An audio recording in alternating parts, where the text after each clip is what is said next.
तो चलिए आज कुछ रिश्तों को हील करते हैं। This video is about healing your relationship. Hi friends, I am Kavita Tulsiyan, a manifestation coach, a healer and an author of 3 books on self help. और अगर अभी तक आपने मेरे चैनल को सब्सक्राइब नहीं किया है तो please like and subscribe my channel and hit the bell icon. तो मैं बात कर रही थी रिश्तों की। तो अगर आप अपनी रिस्पॉन्सिबिलिटी लेने को तैयार हैं कि ये आपकी रिस्पॉन्सिबिलिटी है, तो आपके रिश्ते बहुत हैप्पी और हारमोनियस बन सकते हैं। क्या रिस्पॉन्सिबिलिटी लेनी है और क्यों लेनी है, तो पहले ये समझ लेते हैं। तो अब ये होता है कि अगर आपको ये लगता है कि सामने वाला आपको अनॉय करता है, आपको इरिटेट करता है, ये सामने वाले की गलती है, तो लेट मी टेल यू कि ये सामने वाले की गलती बिल्कुल भी नहीं है। वो आपको इरिटेट करता है या अनॉय करता है, वो तब करता है जब आप उसको वो पावर देते हो। हम क्या करते हैं, हम एक्चुअल में यही करते हैं कि हम अपना पावर सब जगह पे बांट देते हैं, लोगों को बांटते रहते हैं। जो हमारी ज़िंदगी में इंपॉर्टेंट पीपल होते हैं ना, हम उनको वो पावर बांट देते हैं। तो जैसे कि अगर मैं अपना एग्जाम्पल दूँ, जैसे मेरी ज़िंदगी में मेरे मेरे पेरेंट्स इंपॉर्टेंट है, सबके लिए होते हैं, है ना। अब शादी हो गई है तो स्पाउस इंपॉर्टेंट हो जाता है, बच्चे होते हैं, और भी कई लोग होते हैं जो इन्फ्लुएंशियल होते हैं आपकी लाइफ में। आपके मेंटर्स होते हैं, आपके कुछ फ्रेंड्स होते हैं जो ज़्यादा अच्छे, ज़्यादा क्लोज फ्रेंड्स होते हैं। आप सब जगह पावर बांट देते हो, एंड देन जब ये पावर आप बांट देते हो, आप उनको अधिकार दे देते हो कि आओ मेरी लाइफ को कंट्रोल करो। और जब वो करने लग जाते हैं तो आपको खराब लगता है। तो आप अपना पावर जब दूसरों के हाथ में देते हो कि yes I am giving you the power, you have the right to irritate me, तो वो उस पावर का मिसयूज़ होता है। तो आपको क्या करना, आपको अपना पावर अपने हाथ में रखना है सो दैट कि आपको कोई इरिटेट कर ना सके। जब आप इरिटेट हो जाते हो तो इसका मतलब ये है कोई और आपके इमोशंस को कंट्रोल कर रहा है। Take it in this way कि जैसे आपने देखा है ना कि वो जो कठपुतली वाला जो डांस होता है, जो हमने सबने देखा है, हमें कभी ना कभी आपने टीवी में देखा होगा, कोई मूवी में देखा होगा, रियल लाइफ में देखा होगा कि वो जो डोरी होती है ना, दैट डोरी जो उसके हाथ में होती है जिससे वो सबको नचाते रहता है।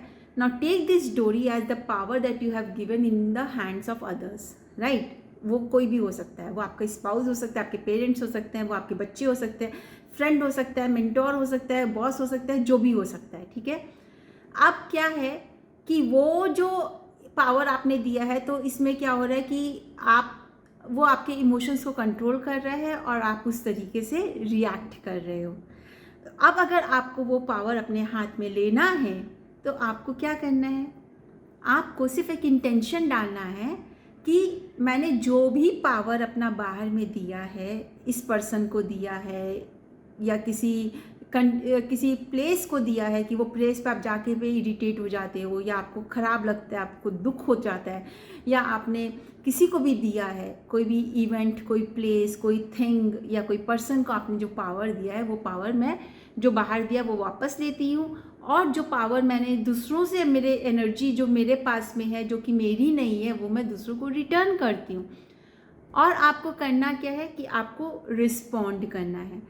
जस्ट मेक श्योर जब आपको गुस्सा आए, जब आपको कोई इरिटेट कर रहा है या जब आपको किसी और की बातों से तकलीफ हो रही है, उस समय में इमीडिएटली आपको with in 10 seconds try to analyse कि why am I getting hurt, why am I getting angry, क्यों मैं इरिटेट हो रही हूँ, मतलब ये पावर कहाँ पर है। तो आपको समझ में आएगा कि आप इरिटेट किसी और की वजह से हो रहे हो, किसी और ने कुछ ऐसा किया जिससे आपको गुस्सा आ रहा है, आपको चिड़चिड़ापन हो रहा है, किसी और ने कुछ ऐसा कहा जिससे आपको तकलीफ हो रही है। नाउ अगर आपको अपना पावर अपने हाथ में लेना है तो आपको क्या करना है, आपको गुस्सा नहीं होना है, आपको तकलीफ नहीं करनी है, आपको दुख नहीं लेना है, राइट।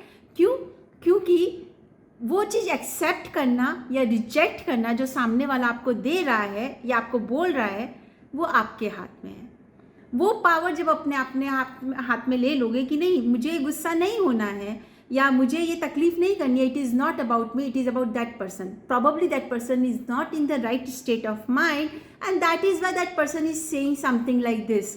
अब अगर मुझे तकलीफ हो जाती तो मैंने क्या किया, उसकी जो सिचुएशन थी, उसका जो स्टेट ऑफ माइंड था, उसको अपना लिया, राइट। अगर आप वो नहीं करना चाहते हो तो इमीडिएटली रिजेक्ट इट कि ये मेरा स्टेट ऑफ माइंड है ही नहीं, मैं तो खुश हूँ, मुझे क्यों तकलीफ होनी है, जो ये पर्सन बोल रहा है जो मुझे अच्छा नहीं लग रहा है वो पर्सन की कुछ स्टेट ऑफ माइंड है, इसलिए वो ऐसा बोल रहा है. The moment you start responding to any situation, any person in this manner, आप देखोगे कि आपका पीस ऑफ माइंड बढ़ते जा रहा है, आपके अंदर बहुत कुछ गजब का, मतलब जिसको बोलते हैं ना मैजिकल होने लग जाएगा. आपकी मैनिफेस्टेशन पावर बढ़ने लग जाएगी, आपकी हेल्थ इंप्रूव हो जाएगी, आप बिजनेस में आपकी एफिशिएंसी बढ़ जाएगी, आपके रिलेशनशिप हार्मोनियस हो जाएंगे. एंड सबसे बड़ी बात है, you will be able to focus on what you want to create in your life rather than, क्योंकि गुस्से में ना तो कोई अवेयरनेस होती है, ना माइंडफुलनेस होती है, वर्ड्स की होती नहीं है, थॉट्स की नहीं होती है, इमोशंस की नहीं होती है, किसी चीज़ की नहीं होती है, और आप बहुत सारा समय ऐसे ही निकाल देते हो. तो जस्ट बी माइंडफुल. तो आपके इमोशंस अभी क्या हो रहे हैं, कोई और आपके इमोशंस को कंट्रोल कर रहा है, तो आपको इमीडिएटली अपने हाथ में वो पावर ले लेना है, जिससे कि आप अपने इमोशंस को, आपको पता हो कि आपके क्या इमोशंस होने चाहिए, what is the emotional state that you want to live in. So take that power in your hand, be the creator of your life, because ultimately आपकी लाइफ का पावर सिर्फ आपके हाथ में होना चाहिए, दूसरों की लाइफ का पावर उनके हाथ में होना चाहिए. तो आप अपनी ज़िंदगी अपने हिसाब से क्रिएट कीजिए, because you are the power creator of your life. Right guys, I will see you in the next video.